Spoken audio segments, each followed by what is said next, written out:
ഞാൻ അടുത്ത ആദിലയുടെ ദിയാസന വരട്ടെ. ദിയാസനല്ലേ വരിക? ഇവരെല്ലാവരും കളിയാക്കുന്ന ഒരു കാര്യം എന്താണ്, ആ ചേച്ചി മാത്രമാണ് വരുന്നത്, നമ്മളാരെയും കുടുംബക്കാർ വരുന്നില്ല. ഐ ഹോപ്പ് അവർ family will come, someone will come. ഒന്നാമത്തെ ഡ്രീം ലാലേട്ടനെ കണ്ടൊന്ന് കെട്ടിപ്പിടിച്ച്, രണ്ടാമത്തെ ഡ്രീം എന്താ നമ്മളെ അനിയത്തിമാരും, എന്താ പറയുക, ബേബിൻ്റെ അനിയത്തിയും മിന്നു, ആരെങ്കിലും ഒന്ന് തന്നെയല്ലോ കാണാൻ പറ്റിയെങ്കിലോ.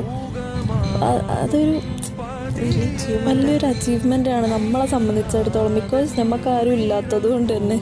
എൻ്റെയും ആദിലെൻ്റെയും അനിയത്തിമാരായ മറവ, മിന്നു, റിനു ഇപ്പം നല്ലോണം മിസ് ചെയ്യുന്നു.